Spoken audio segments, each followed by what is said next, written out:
నమస్తే, welcome to signature studios. Signature స్టూడియోస్లో ఈరోజు హెల్త్కి సంబంధించి ఒక ముఖ్యమైన టాపిక్. ప్రపంచవ్యాప్తంగా ఈ మధ్య కాలంలో చాలామంది కుటుంబాల్లో కనపడుతున్న ఒక ప్రాబ్లం గురించి మాట్లాడబోతున్నాం. క్యాన్సర్ అనేది చాలా భయంకరమైన వ్యాధి అనే స్థాయి నుంచి క్యాన్సర్ని చాలా ఈజీగా కంట్రోల్ చేసుకోవచ్చు అనే స్థాయికి ప్రస్తుతం వచ్చాం. నిజంగా హర్షించదగ్గ విషయమే ఈ విషయం. కాకపోతే క్యాన్సర్ని ఎలా గుర్తించాలి, లక్షణాలు ఏ విధంగా ఉంటాయి, ఇంకా అవగాహన పెంచుకోవాల్సిన అవసరం కూడా వచ్చింది. సో ఇలాంటి విషయాల గురించి ఈరోజు డిస్కస్ చేయబోతున్నాం. ప్రముఖ ఆంకాలజిస్ట్ నాతో పాటు ఉన్నారు, అపూర్వ కుల్కర్ణి గారు. తను అడిగి క్యాన్సర్కి సంబంధించిన వివిధ విషయాల గురించి, ఎన్ని రకాల క్యాన్సర్స్ ఉంటాయి, ఏ విధంగా గుర్తించాలి, డాక్టర్ని ఎప్పుడు కన్సల్ట్ అవ్వాలి, ఈ విషయాలన్నీ కూడా డిస్కస్ చేయబోతున్నాం. నమస్తే అండి. నమస్తే అండి. అపూర్వ గారు, మనం ఇంతకుముందు చాలా ఇంటర్వ్యూస్ చేస్తున్నాము, బట్ ఇంకా అవగాహన చాలా మందిలో కనిపించట్లేదు. కాబట్టి మళ్ళీ వన్స్ అగైన్ చెప్పండి. క్యాన్సర్ అవేర్నెస్ గురించి మనం ఎంత చేసినా it still falls short. So we have to do our part. ఎక్కువ అవేర్నెస్ ఇన్కల్కేట్ చేయడానికి, ఎక్కువ జనాలకి అవగాహన ఉండడానికి చాలా ఇంపార్టెంట్ అండి. సో అసలు క్యాన్సర్ని ఏ విధంగా గుర్తించాలి, అసలు క్యాన్సర్ అంటే ఏమిటి, ఈ విషయం గురించి ముందు చెప్పండి. సో మనకి ఏంటంటే సాధారణంగా మన శరీరంలో కణాలు విభజన చెందుతూ ఉంటాయి. సో ఎవ్రీడే రోజుకి రోజు కణాలు చచ్చిపోతూ ఉంటాయి, పుడుతూ ఉంటాయి. సో కొన్నిసార్లు ఇది ఒక ప్రాసెస్ అనేది చాలా క్రమ పద్ధతిగా నియంత్రించబడుతుంది. బట్ కొన్నిసార్లు ఏమవుతుందంటే కణాలలో డిఎన్ఏ అనేది ఉంటుంది. డిఎన్ఏలో మార్పులు రావడం వల్ల, ఈ నియంత్రణ అనేది సరిగ్గా ఉండకపోవడం వల్ల మనకి కణాలు అనేవి వేగంగా అస్తవ్యస్తంగా పెరుగుతాయి. అవి అలా పెరిగి ఒక కణ సమూహం లాగా ట్యూమర్ అంటారు, అట్లా ఏర్పడతాయి అన్నమాట. క్యాన్సర్ అనేది ఇట్లా మొదలవుతుందండి మన శరీరంలో. ఇంకా అక్కడి నుంచి కొన్నిసార్లు బాడీలో పాకడము అట్లాంటివి అడ్వాన్స్ స్టేజ్లో అవుతూ ఉంటాయి. బట్ క్యాన్సర్ స్టార్టింగ్ పాయింట్ అనేది ఇదేనండి. సో అసలు క్యాన్సర్ మనకు ఉంది అనేది నార్మల్ పీపుల్, అసలు ఎటువంటి అవగాహన లేని వాళ్ళు ఇది క్యాన్సర్ ఏమో అని ఒక లక్షణాలు కానివ్వండి, ఎలా గుర్తించాలంటారు మనం డాక్టర్ని కన్సల్ట్ అయ్యే ముందు? అంటే ఇప్పుడు క్యాన్సర్ మనకి ఏ భాగంలో ఉందో దాన్ని బట్టి లక్షణాలు కూడా అట్లానే ఉంటాయి. సో డిఫరెంట్ క్యాన్సర్స్కి మనకి డిఫరెంట్ సిమ్టమ్స్ ఉంటాయి. బట్ మనం ఏంటంటే కొన్నిసార్లు we have to be alert. So మనకి బ్రెయిన్ ట్యూమర్స్ అనుకోండి, బ్రెయిన్కి సంబంధించిన హెడ్ఏక్ అయినా, వాంతులు అవ్వడం కానీ అట్లాంటివి ఫీచర్స్ అనేవి మనకి కనపడుతూ ఉంటాయి. ప్రతి హెడ్ఏక్ క్యాన్సర్లో మారుతుంది, క్యాన్సర్ అని కాదు. బట్ పర్సిస్టెంట్గా హెడేక్స్ రావడము, లేకపోతే హెడేక్స్తో పాటు మనకి విజన్లో ప్రాబ్లమ్స్ రావడము, కంటి చూపులో ప్రాబ్లమ్స్ రావడము, లేకపోతే పక్షవాతం అంటారు, అట్లాంటి సిమ్టమ్స్ ఏమైనా ఉంటే మనం కొంచెం అలర్ట్గా ఉండాలి, డాక్టర్ని కాంటాక్ట్ చేయాలి. అట్లానే వివిధ క్యాన్సర్స్కి వివిధ సిమ్టమ్స్ ఉంటాయి. ఇప్పుడు రొమ్ము క్యాన్సర్, బ్రెస్ట్ క్యాన్సర్ అనుకోండి, రొమ్ములో గడ్డ అనేది చాలా కామన్ సిమ్టమ్. బట్ రొమ్ములో గడ్డతో పాటు వేరే సిమ్టమ్స్, ఇట్లా ఆంపిట్లో కానీ, లేకపోతే గడ్డ సడన్గా పెరగడము, అట్లాంటివి సిమ్టమ్స్ ఏమైనా ఉంటే మనం జాగ్రత్తగా ఉండాలి. రొమ్ములో ఏ గడ్డ అయినా మనకు తెలియదు కాబట్టి డాక్టర్తో పరీక్ష చేయించుకొని, దాని గురించి కావాల్సిన టెస్టులు చేయించుకొని మనం అట్లీస్ట్ సేఫ్ సైడ్లో ఉండొచ్చు, ప్రాబ్లం లేదంటే. బట్ మనం నెగ్లెక్ట్ చేసి దాన్ని లేట్ చేస్తే మాత్రం అది క్యాన్సర్ అయితే గనక మనకి చాలా లేట్ అయిపోతుంది ట్రీట్మెంట్కి. మనం డాక్టర్ దగ్గరికి వెళ్ళేసరికి స్టేజ్ 2, స్టేజ్ 3 జనరల్లీ ఆ టైమ్స్లో వస్తుంటారు. సో అలాంటప్పుడు మనకి ట్రీట్మెంట్ అనేది కొంచెం ఆప్షన్స్ తగ్గిపోతాయి. మనం ఎప్పుడైనా ఎర్లియస్ట్ డయాగ్నోసిస్ చేసుకుంటే బెస్ట్ ట్రీట్మెంట్ అనేది పాసిబుల్ అవుతుంది. సో జనరల్గా కామన్గా అయితే ఇప్పుడు ఇండియాలో ఫీమేల్స్లో, మహిళలలో most common cancer is breast cancer, రోమో క్యాన్సర్ అండి. అసలు ఎందుకు వస్తుందండి బ్రెస్ట్ క్యాన్సర్? రోమో క్యాన్సర్ ఫస్ట్ రిస్క్ ఫ్యాక్టర్ అంటే మహిళలోనే ఎక్కువ వస్తుంది, పురుషుల్లో కూడా వస్తుంది. బట్ మహిళలో అనేది చాలా ఎక్కువ శాతం బ్రెస్ట్ క్యాన్సర్ కనిపిస్తూ ఉంటుంది. ఇప్పుడు మనం ఉండే లైఫ్ స్టైల్, మనం పాటించే ఫుడ్ హ్యాబిట్స్ అయినా, ఓవర్ వెయిట్ అంటే బరువు ఎక్కువగా ఉండటం వలన, ఒబేసిటీ వలన, ఎక్కువ స్మోకింగ్, ఆల్కహాల్ కన్జంప్షన్, ఇవన్నిటి వలన కూడా మనకి క్యాన్సర్కి ఇవన్నీ మెయిన్ కాంట్రిబ్యూటింగ్ ఫ్యాక్టర్స్ అంటారండి. సో ఇవన్నీ ఈ మధ్య ఎక్కువ అయిపోయి మనకి హార్మోనల్ ప్రొఫైల్లో డిస్టర్బెన్స్ రావడం అనేది మెయిన్ కారణం బ్రెస్ట్ క్యాన్సర్కి. బట్ ఇవన్నీ కూడా మనకి కాంట్రిబ్యూట్ చేస్తాయి బ్రెస్ట్ క్యాన్సర్ రావడానికి. సో మెయిన్ అసలు రీజన్స్, కారణాలు ఏంటంటారు క్యాన్సర్ రావడానికి? మనకి తెలిసిన రీజన్స్, ఆల్రెడీ జనాల్లో అవగాహన ఉన్న రీజన్స్ ఏంటంటే స్మోకింగ్. సో ఏ స్మోకింగ్ అయినా కానీ, స్మోకింగ్ అంటే ఓన్లీ లేడీస్లో కూడా డెఫినెట్లీ అండి. స్మోకింగ్ అనేది ఈస్ అ కాంట్రిబ్యూటర్ ఆఫ్ చాలా రకమైన క్యాన్సర్స్. మనకి బ్రెస్ట్ క్యాన్సర్ అయినా, గర్భాశయం క్యాన్సర్ అయినా, ఊపిరితిత్తుల క్యాన్సర్ అయినా నోటి క్యాన్సర్లు, గొంతు క్యాన్సర్లు, ఇవన్నీ స్మోకింగ్ వల్ల చాలా మేజర్గా వస్తూ ఉంటాయండి. So smoking is the main cause. ఇంకా ఆల్కహాల్ కన్జంప్షన్ వల్ల, మన లైఫ్ స్టైల్ వల్ల, మనం ఫిజికల్ యాక్టివిటీ లేకపోవడం, ఎక్సర్సైజ్ చేయకపోవడం, దానివల్ల బరువు ఎక్కువ ఉండటము, బిఎంఐ ఎక్కువ ఉండటం, ఒబేసిటీ అంటారు. సో ఇట్లాంటి కారణాలు ఇవన్నీ ఏంటంటే ఇవన్నీ మనకి క్యాన్సర్కి ఒక స్టెప్ ముందుకి వెళ్ళేలాగా చేస్తాయి అన్నమాట. దానితో పాటు మనకి డిఎన్ఏలో ఉన్న చేంజెస్ అవి కలిపినాక మనకి క్యాన్సర్ అనేది ఏర్పడుతుంది. అయితే ఒక్క విషయం చెప్పండి అపూర్వ గారు, మామూలుగా క్యాన్సర్ వేరే జబ్బుల గురించి తీసుకుంటే ఇంతకుముందు కార్డియాక్ సంబంధించి మాట్లాడితే కార్డియాక్ ఇంతకుముందు ఏమీ వంశపారంపర్యంగా వచ్చే హెరిడిటీ ప్రాబ్లం కాదు అని చెప్పిన రోజుల నుంచి ఇప్పుడు హెరిడిటీ కంపల్సరీ, ఫ్యామిలీ హిస్టరీ ఉంటే కార్డియాక్ ప్రాబ్లమ్స్ వస్తాయి. క్యాన్సర్ కూడా అంతే అంటారా? క్యాన్సర్ ఫ్యామిలీ హిస్టరీ ఉంటే తప్పకుండా వచ్చే అవకాశం ఉంటుందా? సో క్యాన్సర్లో అనేది హెరిడిటరీ అంటే వంశపారంపర్యంగా వచ్చిన క్యాన్సర్స్ అనేవి మనకి ఓన్లీ 5 to 10% ఉంటాయండి. మిగతా 90% క్యాన్సర్స్ ఏవైతే ఉంటాయో మనకి జనరల్లీ ఇవన్నీ మనం ఇప్పుడే మాట్లాడుకున్నాం. స్మోకింగ్ కానీ, మద్యం సేవించడం కానీ, హెల్తీగా లేకపోవడం, యాక్టివ్ లైఫ్ స్టైల్ లేకపోవడం, 90 to 95% ఆఫ్ క్యాన్సర్స్ ఓన్లీ మనకి దీనివల్ల వస్తాయండి. మనకి వంశపారంపర్యంగా వచ్చే క్యాన్సర్స్ హార్డ్లీ 5 to 10% ఉంటాయి. సో అవి మనం we cannot help much hereditary క్యాన్సర్స్కి. ఇట్స్ జస్ట్ దట్ మనం ఎప్పుడు ఏ సిమ్టమ్ వచ్చినా త్వరగా డాక్టర్ని కన్సల్ట్ అయ్యి ఏమైనా ప్రాబ్లం ఉంటే దానికి తగ్గట్టు స్టెప్స్ తీసుకోవడం అనేది బెస్ట్ పాసిబుల్ వే అండి. ఈ ఆహార నియమాల్లో ఏమన్నా చేంజెస్ వస్తే కూడా క్యాన్సర్స్ వచ్చే అవకాశాలు ఉన్నాయంట? డెఫినెట్లీ అండి. ఫుడ్ హ్యాబిట్స్ సరిగ్గా లేకపోవడం వల్ల ఈ మధ్యకాలంలో చాలా రకమైన క్యాన్సర్స్ వస్తున్నాయి.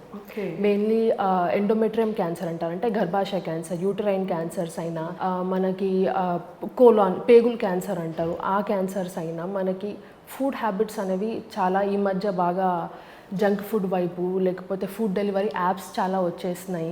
సో దానితో పాటు మన ఫాస్ట్ ఈటింగ్ కానీ, ఇన్స్టంట్ ఫుడ్స్ తీసుకోవడం కానీ, లైఫ్ స్టైల్ సరిగ్గా లేకపోవడం, ఇవన్నీ మనకి ఒకటేసారి కాంట్రిబ్యూట్ చేసి అన్హెల్తీగా ఉండటము. దీనివల్ల మనకి బాడీ మాస్ ఇండెక్స్ అంటారు. సో మనం హైట్కి వెయిట్కి తగ్గట్టు ఉండాలి ప్రపోర్షన్లో. అది హైగా అది కూడా ఎక్కువ ఉంటే మనకి హార్ట్ ప్రాబ్లమ్స్ కూడా వస్తాయి, క్యాన్సర్స్ కూడా వస్తాయి. ఒబేసిటీ వల్ల క్యాన్సర్ వస్తుంది. ఒబేసిటీ వల్ల కూడా క్యాన్సర్ వస్తుందండి తప్పకుండా. సో మనకి ఒబేసిటీ చాలా క్యాన్సర్స్కి ప్రూవన్ అండి. మెయిన్లీ ఫీమేల్స్లో అయితే యూటరైన్ క్యాన్సర్స్కి, బ్రెస్ట్ క్యాన్సర్కి, సో వీటన్నిటికీ obesity is the main contributing factor. First ఈ విషయం చెప్పండి. ఇప్పటి వరకు నాకు తెలియదు యాక్చువల్గా ఒబేసిటీ వల్ల క్యాన్సర్ వస్తుంది అనేది నాకు తెలియని విషయం. ఎలా కంట్రోల్ చేసుకోవాలి? ఒబేసిటీ వల్ల క్యాన్సర్ మనకు వచ్చే అవకాశాలు ఉన్నాయని, కానీ దానికి సపరేట్గా ఏమైనా లక్షణాలు కానీ అలా ఏమన్నా ఉంటాయా? సెపరేట్ లక్షణాలు ఏం లేవండి. క్యాన్సర్కి ఇప్పుడు మనం గర్భసంచి క్యాన్సర్ గురించి మాట్లాడుతున్నాము. మెయిన్లీ ఒబేసిటీ వల్ల గర్భసంచి క్యాన్సర్స్ అనేవి ఎక్కువగా కనిపిస్తూ ఉంటాయి. సో డయాబెటీస్ ఉన్న వాళ్ళకి, ఒబేసిటీ ఉన్న వాళ్ళకి, ఇట్లాంటి ప్రొఫైల్లో ఈ యూటరైన్ క్యాన్సర్స్ అనేవి మనకి ఎక్కువ కనిపిస్తూ ఉంటాయి. ఒక ప్రత్యేకంగా చేయగలిగింది ఏమీ లేదు. బట్ ద థింగ్ ఇస్ మనం food habits, healthy food, wholesome food తినటము, అండ్ అవాయిడింగ్ జంక్ ఫుడ్స్, బయట ఫుడ్స్ అనేది అవాయిడ్ చేయడము. మనం మెయిన్లీ కోల్డ్ ప్రెస్డ్ ఆయిల్స్ వాడటం కిచెన్లో, రిఫైన్డ్ ఆయిల్స్ రెగ్యులర్గా వాడుతూ ఉంటాము. So you can make a switch in that. So మనం కుక్ చేసే విధానం కానీ, మనం తినే ఫుడ్ కానీ, మనం సోర్స్ చేసే ఇప్పుడు రైస్ ఇవన్నీ అంటారు ఆర్గానిక్ అని ఈ మధ్య చాలా అవగాహన కలగడం వల్ల ఎక్కువ దానికోసం చూస్తున్నారు. అసలు అది నిజంగా బాధాకరం. ఆర్గానిక్ గురించి కూడా మనం మాట్లాడుకునే అవకాశం ముఖ్యంగా భారతదేశంలో రావడం చాలా అంటే చాలా బాధాకరం. ఇప్పుడు ఎలా అయిపోయిందంటే మన కల్చర్ ఏమో అంతా సెడెంటరీ లైఫ్ స్టైల్. మన వర్క్ ప్లేస్లో మనం సెడెంటరీ, మనం ఎక్కువ అన్ని పనులు కూర్చొని చేస్తున్నాము, ఇంటి దగ్గర కూడా టీవీ కూర్చొనే చూస్తాము. సో మనకి ఫిజికల్ యాక్టివిటీ అండ్ ఎక్సర్సైజ్ అనేది లేకుండా పోయింది. Okay so that is the main contributor. దానికి తగ్గట్టు ఇంకా ఈ ఫుడ్ డెలివరీ యాప్స్ రెవల్యూషన్ అయిపోయి ఇంకా ఫుడ్ ఇన్స్టెంట్గా ఆర్డర్ చేసుకోవడము, లేకపోతే ఏదైనా ప్యాకెట్ ఓపెన్ చేసి వెంటనే ఇన్స్టెంట్ నూడిల్స్ అయినా, ఇన్స్టెంట్ ఉప్మా అయినా, ఏదో ఒకటి. So instant fast processed refined ఇవన్నీ థింగ్స్ మనం అవాయిడ్ చేయాలండి తప్పకుండా. ఇవన్నీ మనం అవాయిడ్ చేసి మనం హెల్దీ లైఫ్ స్టైల్, ఎక్సర్సైజ్ ఇవన్నీ ఇన్కార్పొరేట్ చేసుకుంటే మనకి ఒబేసిటీ ఏదైతే ప్రాబ్లమ్స్ని కాజ్ చేస్తుందో ఇంక్లూడింగ్ క్యాన్సర్ అవన్నీ మనం ప్రివెంట్ చేయొచ్చండి. ఇది తప్పకుండా మన చేతిలో ఉన్నది. సో ఇది ఖచ్చితంగా చేయవలసిందే. జెనెటిక్స్ డిఎన్ఏ అంటారు మన చేతిలో లేనిది, so we cannot help with that. But ఇది మన చేతిలో ఉన్నప్పుడు వెన్ మనకు అవగాహన ఉంది ఇన్ని ప్రాబ్లమ్స్ దీనివల్ల వస్తున్నాయని, అలాంటప్పుడు మనం ముందు జాగ్రత్తగానే ఇవి కంట్రోల్ చేసుకోవాలండి. ఇప్పుడు మామూలుగా పిల్లల్లో కూడా క్యాన్సర్స్ వచ్చే అవకాశం ఉందంటారా? ఏ ఏజ్లో అయినా క్యాన్సర్ రావచ్చండి. పిల్లల్లో వచ్చే క్యాన్సర్స్ కొంచెం డిఫరెంట్గా ఉంటాయి, బట్ పిల్లల్లో కూడా క్యాన్సర్స్ వస్తాయండి. అవి జనరల్లీ బ్లడ్ క్యాన్సర్స్ వస్తూ ఉంటాయి, బ్రెయిన్ ట్యూమర్స్ వస్తూ ఉంటాయి. సో ఇట్లాంటివి మెయిన్లీ పిల్లల్లో చూస్తాము. సో కారణం ఏంటంటారు? హెరిడిటీనేనా పిల్లల్లో రావడం? జెనెటిక్స్లో చేంజెస్ మెయిన్ ఫ్యాక్టర్ అండి దానికి. లేకపోతే మన చిన్న ఏజ్లో due to some reason radiation exposure ఏమైనా ఉంటే కూడా పిల్లల్లో కనిపిస్తూ ఉంటాయి. But mostly it has to do with jeans and genetic material అండి పిల్లల్లో. ఇంతకు ముందు మామూలుగా అసలు అవగాహన లేని టైంలో కానివ్వండి, కాస్త అవగాహన పెరుగుతున్న టైంలో కానివ్వండి, ఒక మాట నానుడుంది, మన పుట్టిమచ్చల కలర్ మారటం, రకరకాల మచ్చలు ఒకవేళ ఒంటి మీద రావటం వలన ఇది క్యాన్సర్ అని అనుకోవడం అనేది జరుగుతుంది. అది నిజమే అంటారు? అది నిజమే అండి. అది మీరు చెప్పిన సిమ్టమ్స్ ఏవైతే ఉన్నాయో అవి స్కిన్ క్యాన్సర్ సిమ్టమ్స్ అంటారు. అంటే కొత్తగా పుట్టుమచ్చలు రావడము, లేకపోతే ఉన్న పుట్టుమచ్చల్లో కలర్ చేంజ్ అవ్వడము, సైజ్ చేంజ్ అవ్వడము, బార్డర్స్ అంటారు. సో ఆ బార్డర్స్లో చేంజ్ రావడము, ఇవన్నీ స్కిన్ క్యాన్సర్ లక్షణాలు. బట్ మనకి ఇండియాలో స్కిన్ క్యాన్సర్ అంత కామన్గా కనిపించదు. బట్ మనం స్కిన్ క్యాన్సర్కి ప్రివెంట్ చేయాలి అనుకోవాలి అంటే నార్మల్ ఇంకా ఫుడ్, లైఫ్ స్టైల్ ఇవన్నీ ఉంటాయి, and regular use of sunscreen అండి. Okay, sunscreen is the main protective factor which we can. ఒక విషయం చెప్పండి, బ్రెస్ట్ క్యాన్సర్ విషయానికే వస్తే చాలా వరకు ఒక రకంగా అమ్మాయిలకు ఎక్కువగా కనపడే బ్రెస్ట్ క్యాన్సర్. సో బ్రెస్ట్ తీసేసాక కూడా, రిమూవ్ చేశాక కూడా మ్యారేజెస్ అనేవి అసలు చేసుకోవచ్చు అంటారా? చాలామందికి అపోహ ఉంటుంది. సో బ్రెస్ట్ రిమూవ్ చేసుకోవడం అనేది ఆ పేషెంట్ పర్సనల్ చాయిస్ అండి. ఓకే. సో మనకి బ్రెస్ట్ క్యాన్సర్తో డయాగ్నోజ్ అయినప్పుడు బ్రెస్ట్ క్యాన్సర్కి ట్రీట్మెంట్స్ ఉంటాయి. సో బ్రెస్ట్ క్యాన్సర్కి treatments generally at least 3 treatments, 2 or 3 treatments విధాలుగా చేసుకోవాలి. సో మనకి ఏ క్యాన్సర్ అయినా ట్రీట్మెంట్స్కి ఒక 3-4 ఆప్షన్స్ ఉంటాయి. There is chemotherapy, there is radiation, there is surgery, and targeted therapy, immunotherapy అని కొన్ని ఉంటాయి అన్నమాట. సో బ్రెస్ట్ క్యాన్సర్ కూడా like other cancers needs at least 2 or 3 of these treatments. So ఇప్పుడు మనం బ్రెస్ట్ క్యాన్సర్కి సర్జరీ చేసుకున్నప్పుడు మనము 2 రకాల సర్జరీస్ ఉంటాయండి బ్రెస్ట్ క్యాన్సర్కి. ఒకటేమో పూర్తిగా తీసేయడము బ్రెస్ట్, లేకపోతే ఓన్లీ బ్రెస్ట్లో ఉన్న గడ్డ తీయడము, బ్రెస్ట్ ని రీటైన్ చేసుకోవడము. ఇది అనేది డాక్టర్ కి పేషెంట్ చేసుకోవడం కుదురుతుంది. ఎస్, ఇది అనేది డాక్టర్ కి పేషెంట్ కి డిస్కషన్ అండి. Okay, so only after that options 2 ఉంటాయి. కొన్నిసార్లు మనకి ఆప్షన్ ఉండదు, అలాంటప్పుడు మొత్తం బ్రెస్ట్ తీసేయాల్సి వస్తుంది. కానీ most of the times option ఉంటుంది, మనం బ్రెస్ట్ ని కన్జర్వ్ చేసుకోవచ్చు. సో అలాంటప్పుడు మనకు ఇట్లాంటి ప్రాబ్లమ్స్ ఏమైనా రాకపోవచ్చు. సో ఇది ఆల్వేస్ మన డిసీజ్ స్టేజ్ని బట్టి, మన కండిషన్ని బట్టి, పేషెంట్ని బట్టి, పేషెంట్ చాయిసెస్ని బట్టి ఈ ట్రీట్మెంట్ డిసిషన్స్ అనేవి మేము చేస్తామండి పేషెంట్కి. So it is not necessary that breast cancer రాగానే మొత్తం ఆపరేషన్ చేసేసి బ్రెస్ట్ లేకుండా అట్లా ఉండాల్సిన అవసరం లేదు. రీకన్స్ట్రక్షన్ ఆప్షన్స్ కూడా ఉంటాయి, ఇంప్లాంట్స్ అనేవి కూడా పెడుతూ ఉంటాము మేము పేషెంట్కి ప్రిఫరెన్స్ని బట్టి. సో అట్లా అయితే ఏం ప్రాబ్లం ఉండదండి, because removing the entire breast sometimes కొంచెం సైకలాజికల్ ఇంపాక్ట్ ఉంటుంది పేషెంట్ మీద. So we always discuss with the patient, family, and whatever there circumstances are. ఫ్యామిలీతో కూడా డిస్కస్. ఎస్, డెఫినెట్లీ అండి. This decision has to be taken by everyone. Okay, so డిస్కషన్లో అయితే involve చేస్తాము మేము. సో దాని తర్వాత పేషెంట్ అండ్ మన డిసీజ్ కండిషన్ని బట్టి అది మనం అలౌ చేయగలమా లేదా అని చూసినాక మేము ఆప్షన్స్ చెప్తాము. సో దాంట్లో చూస్ చేసుకొని మనం బెస్ట్ డిసిషన్ అనేది చేసుకోవచ్చండి. సో అపూర్వ గారు, చాలా అంటే చాలా వాల్యుబుల్ విషయాలు మాట్లాడే ముందు నేను అనుకున్నాను మామూలుగా మీతో ఒక డిస్కషన్ చేద్దాం అనుకున్నాను. మామూలుగా మౌత్ క్యాన్సర్ అనగానే చాలామంది గుట్కాలు తినటం వల్ల వస్తుంది అనేది ఒకటి అందరికీ ఈ మధ్య యాడ్స్ అవి వస్తున్నాయి కాబట్టి. అయితే ఒక్కపడి తినటం వల్ల కూడా మౌత్ క్యాన్సర్ అనేది వస్తుందా? అంటే దాంట్లో ఉన్న కంటెంట్స్ వల్ల కొన్ని కార్సినోజెనిక్ సబ్స్టెన్సెస్ అంటారండి. సో అట్లాంటి సబ్స్టెన్సెస్ మనం దాంట్లో ఇన్కార్పొరేట్ చేస్తే రావడానికి ఛాన్సెస్ ఉంటాయి. ఒక్కపడిలో కూడా? అవును, అట్లాంటివి వేసుకుంటే దాంట్లో. Otherwise normal thing cannot. But ఏదైతే మనకి కొన్నిసార్లు కొన్నిసార్లు డిఫరెంట్గా ఉంటూ ఉంటాయి. సో అట్లా అలవాటు ఉన్న వాళ్ళకి దాంట్లో ప్రాబ్లమ్స్ అనేది రావచ్చు. బట్ టొబాకో అనేది మోస్ట్ ఇంపార్టెంట్ ఫ్యాక్టర్ అండి. నోటి క్యాన్సర్స్కైనా గొంతు క్యాన్సర్స్కైనా అది చాలా ఇంపార్టెంట్ ఫ్యాక్టర్. క్యాన్సర్ అనగానే ముందుగా ఫస్ట్ ఎలాంటి టెస్ట్లు అందుబాటులో ఉన్నాయి, ఎలాంటి టెస్ట్లు చేయించుకోవాలి? సో మనకి క్యాన్సర్ అనే డౌట్ ఉన్నప్పుడే మనం డాక్టర్ దగ్గరికి వెళ్ళడం is the best possible. So మనం అలాంటప్పుడు ఫస్ట్ హిస్టరీ అనేది ఉంటుంది. సో మేము అడుగుతాము, మొత్తం హిస్టరీ డీటెయిల్డ్గా తీసుకుంటాము, సిమ్టమ్స్ అయినా ఏదైనా ఫ్యామిలీ హిస్టరీ అయినా. సో ఇవన్నీ చూసినాక దెన్ మనకి కొన్ని ఇమేజింగ్ అంటారనమాట. అంటే స్కాన్ ఏమైనా చేయించాల్సిన అవసరం ఉందా, ఎటువంటి స్కాన్, ఏ రకమైన స్కాన్ చేపిస్తే పేషెంట్కి కరెక్ట్గా ఉంటుంది అని చూసి దాని తర్వాత క్యాన్సర్ అనేది మనకి ఎస్టాబ్లిష్ డయాగ్నోసిస్ అవ్వాలి అంటే మనకి ప్రూఫ్ కావాలండి. సో ప్రూఫ్ కోసం మేము బయాప్సీ అనేది చేస్తాము. సో మనకి రొమ్ములో గడ్డ ఉందనుకోండి, రొమ్ములో గడ్డ నుంచి కొన్ని చిన్న చిన్న ముక్కలు తీసి ల్యాబ్కి పంపిస్తాము పరీక్షకి. దాంట్లో అనేది మనకి క్యాన్సర్ డయాగ్నోసిస్ అనేది డెఫినెట్గా ఉంటుందండి. So that is the definite proof. మనకు క్యాన్సర్ అని తెలియాలంటే మనకి ఆ బయాప్సీ ప్రూఫ్ అనేది చాలా ముఖ్యమండి. దాంతోపాటు మనకి క్యాన్సర్ అక్కడి వరకే ఉందా, కొంచెం చుట్టుపక్కలకి వెళ్ళిందా, లేకపోతే శరీరంలో ఎక్కడైనా పాకిందా అనటానికి కూడా టెస్ట్ ఉంటాయి. పెట్ సిటీ స్కాన్స్ ఉంటాయి, సిటీ స్కాన్స్, ఎంఆర్ఐ స్కాన్స్.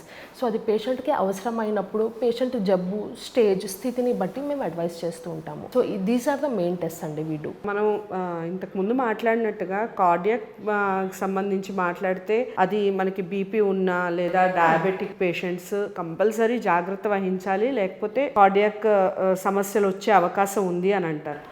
మనకి ఫ్యామిలీ హిస్టరీలో కానివ్వండి, వేరే జబ్బులు, వేరే రకమైన ప్రాబ్లమ్స్ ఏమన్నా ఉంటే ఈ ఆంకాలజిస్ట్ని సంప్రదించడానికి ఏమన్నా అవకాశం ఉందంటారా? లైక్ డయాబెటీస్ కానివ్వండి, అలాంటి డయాబెటీస్, బ్లడ్ ప్రెషర్ ఇట్లాంటి వాటికి అయితే అవసరం లేదండి.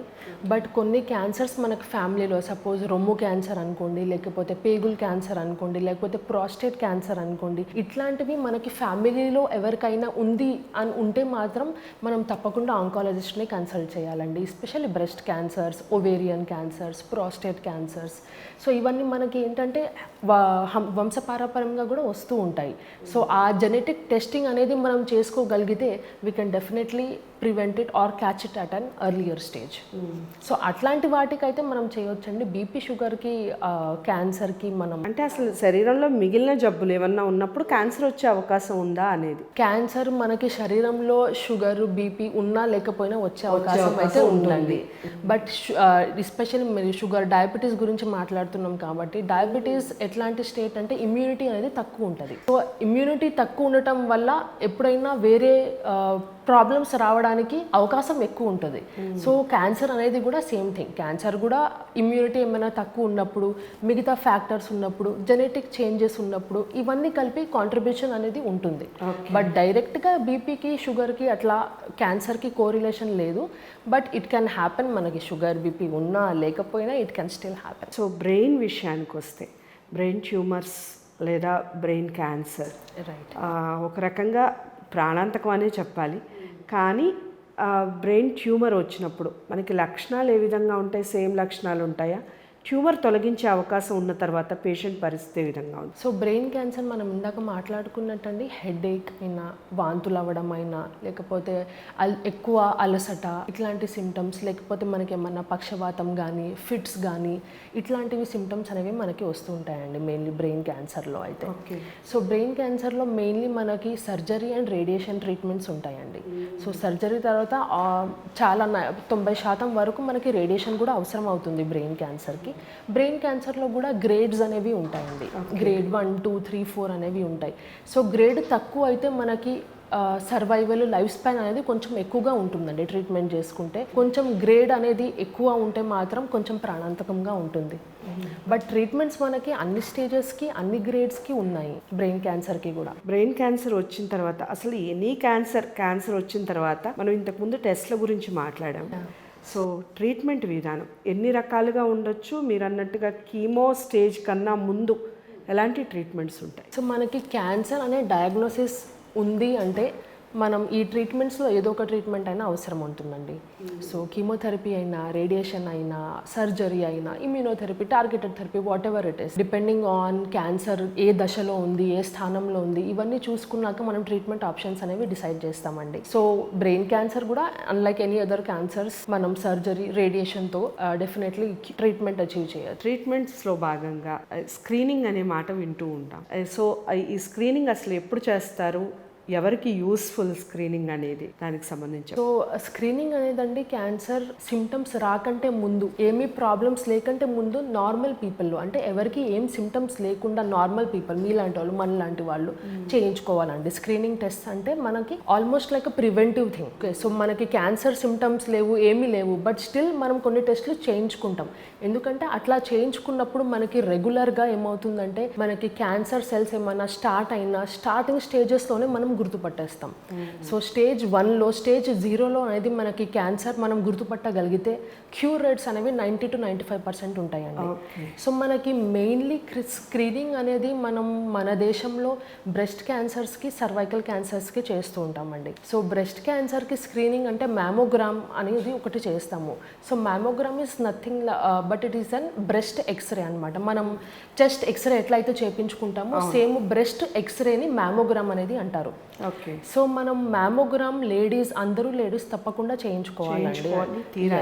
ఏజ్ 40 years, 40 సంవత్సరాలు మీద ఉన్న ప్రతి మహిళ సంవత్సరానికి ఒకసారి మ్యామోగ్రామ్ అనేది చేయించుకోవాలండి తప్పకుండా. మీకు ప్రాబ్లం ఉన్నా, రొమ్ములగొడ్డ ఉన్నా లేకపోయినా. సో ఈ టెస్ట్ అనేది మాత్రం మనం ఏజ్ని బట్టి, జస్ట్ ఏజ్ 40 years, 40 సంవత్సరాలు మీదగా ప్రతి సంవత్సరము ఒకసారి మ్యామోగ్రామ్ చేయించుకోవాలండి. ఓకే, సో ఇంకొకటి ఏంటంటే మనం స్క్రీనింగ్ చేసేది క్యాన్సర్కి సర్వైకల్ క్యాన్సర్ అంటాము. సో గర్భాశయ ముఖద్వార క్యాన్సర్స్ అంటారనమాట. సో దానికి అనేది మనం ప్యాప్స్మియర్ అనేది ఒక టెస్ట్ ఉంటుందండి. అది 3 సంవత్సరాలకి ఒకసారి చేయించుకోవాలి. ఆ స్క్రీనింగ్, సర్వైకల్ క్యాన్సర్ స్క్రీనింగ్ అనేది మనకి చాలా యంగ్ ఏజ్ నుంచి స్టార్ట్ చేయాలండి. 25-26 years నుంచి స్టార్ట్ చేయాలి ఐడియల్గా అయితే ప్రతి మహిళ. 25-26 years నుంచి స్టార్ట్ చేసి ఎవ్రీ 3 years, 3 సంవత్సరాలకు ఒకసారి చిన్న టెస్ట్ అండి, అది ప్యాప్స్మియర్ అని అంటారు. ఆ టెస్ట్ అనేది మనం కంపల్సరీ చేయించుకోవాలండి. ఈ 2 టెస్ట్ అనేది మనకి చాలా గుర్తుపట్టు, క్యాన్సర్ ఒకవేళ ఉన్నా కూడా చాలా ఇనిషియల్ స్టేజెస్లో క్యాచ్ చేసేస్తాయండి. సో ఇవి 2 టెస్ట్ అనేది చాలా సెన్సిటివ్ టెస్ట్, మనం ఇవి తప్పకుండా చేయించుకోవాలండి. చాలా మందికి తెలియని విషయం ఏంటంటే కీమోథెరపీ కన్నా ముందు ఇలాంటి టెస్ట్లు అందుబాటులో ఉన్నాయి. ఇవి చేయించుకోవటం వల్ల మనం క్యాన్సర్ డయాగ్నోసిస్ వరకు వెళ్ళాల్సిన అవసరం రాకుండా మనకి జస్ట్ అవగాహన ఉంటే మనం ముందు జాగ్రత్తగా ఇవి టెస్టులు చేయించుకొని రెగ్యులర్గా డాక్టర్కి కన్సల్ట్ అవుతే భయపడాల్సిన అవసరం ఏమీ ఉండదు. మదర్ అనేది చాలా మందికి అద్భుతం అనే చెప్పాలి. అలాంటి అద్భుతం జరిగినప్పుడు చాలా మంది వర్కింగ్ ఉమెన్స్ కానివ్వండి, లేదా లైఫ్ స్టైల్లో చేంజెస్ కానివ్వండి, ఏదైనా మిల్క్ ఇచ్చే టైం వాళ్ళకి లేకపోవటం, ఆ మిల్క్ అలాగే ఉండిపోవటం, దానివల్ల గడ్డలు ఏర్పడటం, ఇవి జరుగుతూ ఉంటాయి. సో ఇలాంటి గడ్డలు క్యాన్సర్కి దారితీసే అవకాశం ఉంటుందంటారు. ఇట్లాంటి అంటే మనం మెయిన్లీ లాక్టేషన్ అప్పుడు, మిల్క్ ఇచ్చేటప్పుడు గడ్డలు ఏవైతే ఉంటాయో అవి ప్రాబ్లమాటిక్ కాదండి. ఓకే, బట్ కొన్నిసార్లు ఏమవుతుందంటే ఆ గడ్డలకి సంబంధం లేకుండా క్యాన్సర్ గడ్డలు కూడా ఏర్పడతాయి అదే టైంలో. అలాంటప్పుడు ఏమవుతుందంటే జనరల్లీ బ్రెస్ట్ ఫీడింగ్లో ఉంటారు కాబట్టి ఇవి మిల్క్కి సంబంధించిన గడ్డలు అని అనుకొని నెగ్లెక్ట్ చేస్తారు. బట్ కొన్నిసార్లు అవి క్యాన్సర్ గడ్డలు అయి ఉండొచ్చు. సో మనం ఇక్కడ బెస్ట్ థింగ్ ఏంటంటే వెళ్ళి డాక్టర్కి చూపించుకోవడం. మిల్క్ గడ్డలైనా ఏ గడ్డలైనా మనకేమన్నా ప్రాబ్లం అనిపిస్తుంది అంటే ఆ టైంలో డాక్టర్ని కన్సల్ట్ చేయడం అనేది చాలా బెస్ట్ ఆప్షన్ అండి.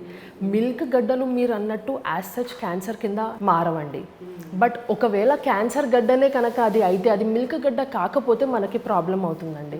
బికాస్ మనకు అంత అవగాహన ఉండదు. మనం బ్రెస్ట్ ఫీడింగ్ చేస్తున్నాం కాబట్టి అందరూ మిల్క్ గడ్డ తగ్గిపోతుంది అది అనుకుంటారు. But sometimes it can be cancer as well. So మనం టెస్ట్ చేయించుకొని చూపించుకోవడం అనేది మనం చిన్న చిన్న టెస్ట్లలో ఎగ్జామిన్ చేస్తే కూడా తెలిసిపోతుందండి మిల్క్ గడ్డకి క్యాన్సర్ గడ్డకి డిఫరెన్స్. సో మనం చాలా ఈజీగా దాన్ని డిసైడ్ చేయొచ్చు ఒకవేళ డాక్టర్ దగ్గరికి వెళ్ళినట్లయితే. So that is the best. Cancer ఉన్నప్పుడు లేదా క్యాన్సర్ వచ్చింది అన్న తర్వాత, ముఖ్యంగా బ్రెస్ట్ క్యాన్సర్ విషయంలో నిప్పుల్ సైజ్ అనేది పెరగటం అనేది లేదా తగ్గటం అనేది అలా ఏమన్నా జరుగుతుందా? దానివల్ల ఏమన్నా గుర్తించే అవకాశం ఉంటుంది? అంటే మనకి నిప్పల్ సైజ్లో అనేది మార్పు రాకపోవచ్చు అండి, కానీ నిప్పల్ లోపలికి ఇంటర్న్ అంటారు, అంటే బయటికి ప్రొజెక్ట్ అవ్వకుండా లోపలికి ఇట్లా ఇంటర్న్ అయిపోయినా, లేకపోతే నార్మల్గా రొమ్ములో గడ్డ అయినా, నిప్పల్ నుంచి బ్లడ్ డిశ్చార్జ్ వచ్చినా, సో ఇట్లాంటి సిమ్టమ్స్ అనేవి క్యాన్సర్కి పాయింట్ చేస్తాయండి. అవి క్యాన్సర్ లక్షణాలుగా భావించవచ్చు. Yes. వన్ మోర్ థింగ్, ఇప్పుడు మనం వ్యాక్సిన్ అనే మాటను ఎక్కువగా వింటున్నాము. కోవిడ్ టైం నుంచి. అవును, కరోనా పుణ్యమా అని వ్యాక్సిన్. సో క్యాన్సర్కి కూడా వ్యాక్సిన్ అనేది ఉందా? డెఫినెట్లీ అండి, ఇది చాలా మందికి తెలియని విషయము. క్యాన్సర్కి మనకి ప్రివెంట్ చేయడానికి వ్యాక్సిన్ అనేది ఉంది మార్కెట్స్లో. Okay. It is called HPV vaccine అండి. సో హెచ్పివి అనేది ఒక వైరస్ అండి, హ్యూమన్ ప్యాపిలోమా వైరస్ అని అంటారు. సో ఆ వైరస్కి అగెయిన్స్ట్గా ఈ వ్యాక్సిన్ అనేది తయారు చేయబడింది. సో ఈ వైరస్ మనకి ఏం చేస్తుందంటే శరీరంలో it can cause many cancers. So మనకి నోటి క్యాన్సర్ అయినా, గొంతు క్యాన్సర్లు అయినా, లేకపోతే జెనైటల్ ఏరియా క్యాన్సర్ అయినా, సర్వైకల్ క్యాన్సర్, ఏనల్ క్యాన్సర్, మేల్స్లో పీనిస్ క్యాన్సర్, ఇవన్నీ క్యాన్సర్స్ ఈ ఒక్క వైరస్ వల్లనే అవ్వచ్చు అండి. సో మనం ఈ ఒక్క వైరస్కి అగేన్స్ట్గా వ్యాక్సిన్ వేసుకుంటే మనం ఈ 9-10 క్యాన్సర్స్ ఏవైతే ఉన్నాయో అన్ని క్యాన్సర్స్ ప్రివెంట్ చేయొచ్చు. సో దాన్ని హెచ్పివి వ్యాక్సిన్ అంటారండి. మనకి ఇండియాలో కూడా అవైలబుల్ ఉంది. It goes by the name Gardasil. దాంట్లో ఇంకొక వేరియంట్ కూడా వచ్చింది, there is Gardasil 9 also. So మనం ఆ వ్యాక్సినేషన్ కనుక వేయించుకున్నట్లయితే 9 to 10 క్యాన్సర్స్ అనేది ప్రివెంట్ చేయవచ్చండి. ఇది జనరల్లీ సర్వైకల్ క్యాన్సర్ వ్యాక్సిన్ లాగా వింటూ ఉంటారు, సో ఓన్లీ ఫీమేల్స్కి అని అనుకుంటారు. But it is not the case. Females కైనా మేల్స్ కైనా సో వైరస్ అనేది విషయం నేను అసలు అడగటమే మర్చిపోయాను. మేల్స్లో అసలు ఎలాంటి క్యాన్సర్స్ వస్తాయి? మేల్స్లో వచ్చే క్యాన్సర్స్, మెయిన్ క్యాన్సర్స్ అంటే మేల్స్కి కంపల్సరీ ఇవి వచ్చే అవకాశాలు ఉన్నాయనే క్యాన్సర్స్ ఏమిటి? మేల్స్లో కూడా అన్ని క్యాన్సర్స్ రావచ్చండి, బ్రెస్ట్ క్యాన్సర్తో సహా. ఎస్, బ్రెస్ట్ క్యాన్సర్తో సహా మేల్స్లో కూడా వస్తుందండి బ్రెస్ట్ క్యాన్సర్, బట్ కొంచెం రేర్గా వస్తుంది. బట్ అదర్వైజ్ మెయిన్లీ అయితే మేల్స్లో ఈ స్మోకింగ్, టొబాకో, గుట్కా ఇవన్నిటి వల్ల నోటి క్యాన్సర్స్, గొంతు క్యాన్సర్స్, ఊపిరితిత్తుల క్యాన్సర్స్ అనేది మెయిన్. అది కాకుండా ప్రోస్టేట్ క్యాన్సర్స్ కూడా కొంచెం ఎల్డర్లీ మేల్స్లో చాలా కామన్ అండి. సో అమ్మాయిల విషయానికి వస్తే మెనోపాజ్ అనేది స్టార్ట్ అయిన తర్వాత క్యాన్సర్ వచ్చే అవకాశం ఎక్కువగా ఉంది అని ఒక నానుడి ఉంది, బికాస్ ఆఫ్ మెన్సెస్ క్లోజ్ అయిపోయే టైం కాబట్టి. సో దానికి దీనికి ఏమన్నా అసలు లింకప్ ఉందా, లేదా మెన్సెస్ వచ్చినంత కాలం క్యాన్సర్ అసలు రాదా? దానికి సంబంధించి చెప్పండి. ఇది యాక్చువల్లీ అట్లా కాదండి. సో మెన్సెస్కి క్యాన్సర్కి సంబంధం లేదు, బట్ హార్మోన్స్కి క్యాన్సర్కి డెఫినెట్గా సంబంధం ఉంది. కొన్ని క్యాన్సర్స్ ఏంటంటే మన బాడీలో పోస్ట్ మెనోపాజ్ అంటే మెనోపాజ్ వచ్చినాక ఆ క్యాన్సర్స్ వచ్చే ఛాన్సెస్ అనేవి ఎక్కువ ఉంటాయండి. సో మెయిన్లీ యూటిరైన్ క్యాన్సర్స్, ఇట్లాంటి క్యాన్సర్స్ అనేవి మనకి మెనోపాజ్ తర్వాత వచ్చే ఛాన్సెస్ ఎక్కువ ఉంటాయి. ముందు కూడా రావచ్చు, బట్ పోస్ట్ మెనోపాజ్ అనేవి వీటి ఇన్సిడెన్స్ అనేది ఎక్కువ ఉంటుంది. అలాగే మెన్సెస్ కంటే ముందు అంటే మెన్సెస్ రాకంటే ముందు ఉన్న క్యాన్సర్స్ మనకి బ్రెస్ట్ క్యాన్సర్ అనేది హార్మోన్స్ వల్లనే వస్తుందండి మెయిన్లీ. సో ఈస్ట్రోజన్ హార్మోన్ ఎక్కువ ఉండటం వల్ల, లేకపోతే హార్మోన్ ఎన్వైరన్మెంట్లో డిఫరెన్సెస్ రావడం వల్ల అనేది బ్రెస్ట్ క్యాన్సర్ వస్తూ ఉంటాయి. సో మెన్సెస్ కంటే ముందు అని చూస్తే మాత్రం బ్రెస్ట్ క్యాన్సర్స్ అనేవి ఎక్కువ ఉంటాయి, మెన్సెస్ తర్వాత చూస్తే యూటిరైన్ క్యాన్సర్స్ అనేవి ఎక్కువ ఉంటాయి. యాజ్ ఏ ఆంకాలజిస్ట్ ఒక విషయం చెప్పండి, అక్టోబర్ మంత్ మాత్రమే క్యాన్సర్ అవేర్నెస్ అనేది అసలు ఎందుకంటారు? అక్టోబర్ మంత్ని క్యాన్సర్ అవేర్నెస్ మంత్గా ఎందుకు ప్రకటించడం జరిగింది? అంటే అక్టోబర్ అనేది ఫస్ట్ అప్పుడు బ్రెస్ట్ క్యాన్సర్ అవేర్నెస్ ఏదైతే ఉందో ఫస్ట్ మనకి యూకేలో, యుఎస్లో అక్టోబర్లో దాని గురించి అవేర్నెస్ పెంచుదామని స్టార్ట్ చేశారు. సో అది అలా అప్పటి నుంచి October is being celebrated as breast cancer month. మనకి బ్రెస్ట్ క్యాన్సర్ రన్స్ కానీ, క్యాంపెయిన్స్ కానీ, మ్యారథాన్స్ కానీ అన్ని ఆ మంత్లో జనరల్లీ ప్రోగ్రామ్స్ అవన్నీ ఉంటూ ఉంటాయి. But there are other months as well dedicated to other cancers.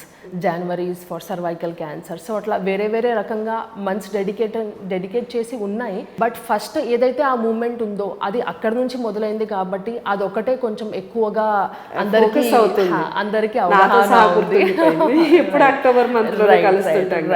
Right. So అది అట్లా స్టార్ట్ అయింది అక్కడ నుంచి కాబట్టి దాని మీద అనేది ఫోకస్ ఎక్కువగా ఉందండి. But otherwise there are different months for different cancers as well. Every month ఏదో ఒక రకమైన క్యాన్సర్ అవేర్నెస్ ఇన్కల్కేట్ చేయడానికి బేసికలీ మనకి క్యాన్సర్ అవేర్నెస్ అనేది చేయడానికి ఒక మంత్ అనేది అవసరం లేదండి. మనం రౌండ్ ద క్లాక్ ఎప్పుడైనా చేయొచ్చు. ఎప్పుడైనా అవగాహన కల్పించడం ఈజ్ ఇంపార్టెంట్. మనం ఆ మంత్లో కల్పిస్తున్నామా లేదా అనేది సెకండరీ. బట్ జస్ట్ అప్పుడు స్టార్ట్ అలా అయింది కాబట్టి అది అట్లా ప్రొసీడ్ అవ్వుకుంటూ వెళ్తుంది అక్టోబర్ది. సో ఒక 2 రకాలుగా డివైడ్ చేసి చెప్పండి. ఆల్రెడీ ఫ్యామిలీలో క్యాన్సర్ ఉంది, మన పేరెంట్స్కి కానీ లేకపోతే మన గ్రాండ్ పేరెంట్స్కి కానీ క్యాన్సర్ ఉంది, మనం ఎలాంటి జాగ్రత్తలు తీసుకోవాలి, లేదా అసలు క్యాన్సర్ ఎవరికీ లేదు, ఏమీ లేదు, బట్ అయినా కానీ యాజ్ ఏ హ్యూమన్ బీయింగ్ మనం ఎలాంటి జాగ్రత్తలు తీసుకోవాలి? సో మనం డిస్కస్ చేసినవి రెండిటికి వర్తిస్తాయండి, 2 కేటగిరీస్కి. మనం స్మోకింగ్ మానేయడము, ఆల్కహాల్ ఇంటేక్ని తగ్గించడము, healthy lifestyle, healthy food, wholesome meals, exercise, physical activity, ఇవన్నీ మనకి హెరిడిటరీ క్యాన్సర్స్ ఉన్నా లేకపోయినా అందరికీ వర్తిస్తాయండి. Over and above that hereditary cancers అనేవి మనకి ఓవేరియన్ క్యాన్సర్స్ కానీ, బ్రెస్ట్ క్యాన్సర్ కానీ, ప్రాస్టేట్ క్యాన్సర్ కానీ మనకి ఫ్యామిలీ హిస్టరీ ఉన్నట్లయితే మనం ఇంకొంచెం ముందు జాగ్రత్తగా ఒక ఆంకాలజిస్ట్ని కన్సల్ట్ అవ్వాలండి. ఎందుకంటే మనకి జెనెటిక్ టెస్టింగ్ అనేవి ఉన్నాయి. సో మీ రిస్క్ ఎంత, లేకపోతే మీకు అసలు రిస్క్ ఉందా లేదా అనేది మనం చెప్పగలము ఫ్యామిలీలో ఇంకెవరికైనా క్యాన్సర్ ఉంటే. ఓకే. అండ్ దానికి కావాల్సిన మెజర్స్ అనేవి మనము టాబ్లెట్స్ అయినా సర్జరీ అయినా ముందు జాగ్రత్తగా చేయించుకోవడం అనేది జరుగుతుంది, ఆ రిసెప్టార్ మ్యూటేషన్ పాజిటివ్ వస్తే గనక. సో అలాంటప్పుడు మాత్రం ఆంకాలజిస్ట్ని తప్పకుండా కన్సల్ట్ అవ్వాలి. సో నార్మల్ పీపుల్ సేమ్ అండి, డెఫినెట్లీ ఎవరికైనా వర్తిస్తాయి. సో ఫుడ్ హ్యాబిట్స్ విషయానికి వస్తే అసలు పిల్లలు ఈ మధ్య కాలంలో ఎవరి మాట, పేరెంట్స్ మాట అసలు వినట్లేదు. జంక్ ఫుడ్కి బాగా అలవాటు పడిపోతున్నారు. బికాస్ ఆఫ్ కరోనా అని కూడా చెప్పొచ్చు. ఒక రకంగా చెప్పాలి అంటే ఆర్డర్ పెట్టుకొని తినడం బెటర్ ఏమో అన్న ఫీల్ వస్తుంది, బయటకు వెళ్ళొద్దు అని. What ever it may be, junk ఫుడ్కి ఎక్కువగా అలవాటు పడిపోయి ఉన్నారు. సో దాని నుంచి బయటికి తీసుకురావటం కానీ, అసలు ఎలాంటి ఫుడ్ హ్యాబిట్స్ ఉండటం వలన ఇలాంటి భయంకరమైన వ్యాధులు రాకుండా. మీరు చెప్పినట్టు జంక్ ఫుడ్ అనేది మెయిన్ కల్ప్రిట్ అండి ఈ మధ్య. జంక్ ఫుడ్ అయినా, ఇవి ఏరియేటెడ్ డ్రింక్స్ అయినా, డైట్ కోక్ అయినా ఏదైనా కూడా, సాఫ్ట్ డ్రింక్స్ అయినా, జ్యూస్ అయినా, మనకి క్యాన్డ్ జ్యూసెస్, ప్యాకేజ్డ్ జ్యూసెస్ ఉంటాయి. అవన్నీ అయినా కూడా ప్యాకెట్లో ఏదున్నా కూడా ఇన్స్టెంట్గా మనకి వచ్చేది, లభించేది ఏదైనా హానికరం అండి. సో ఇది మనము ఒకళ్ళు చెప్తే వినేది కాదు. సో మనకి ఆ ఇంటెన్షన్, ఆ అవగాహన ఉండి మనం చెయ్యగలగాలి అనే ఇంటెన్షన్ ఉంటేనే అవుతుందండి ఇది. Because it has to come from within. ఇప్పుడు మన హెల్తీగా ఉండాలి, హెల్తీ లైఫ్ స్టైల్ ఉండాలి. మనకి హెల్తీ లైఫ్ స్టైల్ లేకపోవడం వల్ల ఎన్ని రకమైన జబ్బులు వస్తున్నాయి, ఇంక్లూడింగ్ క్యాన్సర్ అనేది మనకి తెలిసి మనం దానికి స్టెప్స్ అనేవి తీసుకోవాలండి తప్పకుండా. అండ్ ఐ ఫీల్ మనం ఇంట్లో కుకింగ్ అప్పుడు పిల్లల్ని ఇన్వాల్వ్ చేయడము, చూపించడము, వాళ్ళకు కూడా ఇంట్రెస్ట్ కలిగించడము can be a good step. ఎందుకంటే బయటికి వెళ్ళి తినడం అయినా, ఫుడ్ కూడా మనకి యాక్సెసిబుల్ అయిపోయింది. ఇంట్లో కూర్చొని మనం మొబైల్ ఫోన్స్లో నుంచి ఫుడ్ ఆర్డర్ చేస్తాము, ఏదైనా ఆర్డర్ చేస్తాము, వెంటనే తినేస్తాము. సో ఆ కల్చర్ అట్లా అయిపోయింది కాబట్టి మనం ఏది చేసినా కూడా మనం కాన్షియస్గా స్టెప్ తీసుకొని చేయాల్సిందే అండి. అదర్వైజ్ మనకి సరౌండింగ్లో, ఎన్వైర్న్మెంట్లో మన ఫ్రెండ్స్ చేసేది, నైబర్స్ చేసేది, that is what we tend to do. మనం మార్పు చేసుకోవాలి, తెచ్చుకోవాలి, హెల్తీగా ఉండాలి అని ఇంటెన్షన్ ఉంటే మాత్రం తప్పకుండా ఇట్లా చేంజెస్ చేసుకోవాలండి లైఫ్ స్టైల్లో. సో యాజ్ ఏ ఆంకాలజిస్ట్, అసలు యాజ్ ఏ మై గుడ్ చూడంగానే ఒక రకంగా ఫ్లాట్ అయిపోయి అసలు ఈ అమ్మాయి మ్యారేజ్ అయిందా అనే రకంగా ఉండే మీరు అసలు ఎలాంటి జాగ్రత్తలు తీసుకుంటారు హెల్త్కి సంబంధించి? మీ లైఫ్ స్టైల్ ఏ విధంగా ఉంటుంది? అంటే ఒక ఆంకాలజిస్ట్ చెప్తే నేను ఇలా ఉంటాను అంటే జనానికి కూడా అదే తీస్తారండి, కానీ చేయాల్సింది మాత్రం లోపల నుంచి రావాల్సిందే. మనం ఎన్నైనా చెప్పొచ్చు, ఎవరైనా వింటారు, బట్ మనకి కాన్షియస్ ఎఫర్ట్ అనేది చేయాలండి. అంటే సిన్స్ నేను ఒక 5 years నుంచి చూస్తున్నాను, ఏం చేంజ్ అవ్వలేదు. అసలు మీరేం తింటారో తెలుసుకుందామని. రోజు తినేది రైస్, రోటీ అండి. అవి తింటేనే హెల్తీగా ఉంటాము. మనము డిఫరెంట్గా సూపర్ ఫుడ్స్ తెచ్చుకొని, లేకపోతే ఎప్పుడు వినని మనకి దేశంలో దొరకనివి ఫుడ్స్ తినడం అనేది సస్టైనబుల్ కూడా కాదు, అడ్వైజబుల్ కూడా కాదు. మనం ఎవ్రీడే తినే ఫుడ్లోనే క్వాంటిటీ అండ్ ఇంక్లూడింగ్ ఎవ్రీథింగ్ అన్నట్టు, whole grains, pulses, legumes, fruits, vegetables, essential fatty acids, ఇవన్నీ అనేది మన ఒక్క మీల్లో కంపల్సరీ ఉండాలండి. సో మనం మీల్ తీసుకుంటున్నప్పుడు కార్బోహైడ్రేట్స్ ఉంటాయి, ప్రోటీన్స్ ఉంటాయి, ఫ్యాట్స్ ఉండాలి, వెజిటబుల్స్ ఉండాలి. సో ఇవన్నీ కలిపితే బ్యాలెన్స్డ్ మీల్ అని అంటాం. బ్యాలెన్స్డ్ మీల్ మనకి దేనికైనా అవసరం అండి. మన బాడీలో ఎనర్జెటిక్గా ఉండటానికి, మన పనులు మనం చేసుకోగలగటానికి, and of course lifestyle diseases ఇవన్నీ ప్రివెంట్ చేయడానికి, including cancer. Mainly balanced food is the most important thing అండి. అండ్ ఫిజికల్ యాక్టివిటీ, ఎక్సర్సైజ్, అందరికీ తెలుసు ఎక్సర్సైజ్ చేయాలి, ఫిజికల్ యాక్టివిటీ ఉండాలి, బట్ వీఆర్ టూ బిజీ. మనం ప్రయారిటైజ్ చేసుకోవడం అనేది ఇంపార్టెంట్ అండి. మనం అది ప్రయారిటీగా పెట్టుకున్నప్పుడే చేయగలము. లేదు టైం లేదు అంటే టైం దొరకదండి. టైం చేయాలి, దొరికించుకోవాలి. మనం ఎక్సర్సైజ్ చేయాలి అంటే షెడ్యూల్లో నుంచి టైం తీయాలి. సో అలానే అలవాటు పడుతుందండి, లేకపోతే మనకి కష్టము. సో నైస్ ఆఫ్ యూ అపూర్వ గారు. ఇంకా మనం డిస్కషన్ ఇంకా చాలా ప్రోగ్రామ్స్ చేద్దాం ఇన్ ఫ్యూచర్. బట్ ఖచ్చితంగా మీరు సిగ్నేచర్ స్టూడియోస్కి వచ్చి మీ వాల్యుబుల్ టైంని ఇచ్చి చాలా వాల్యుబుల్ ఇన్ఫర్మేషన్ ఇచ్చారు. Thank you so much. Thank you so much.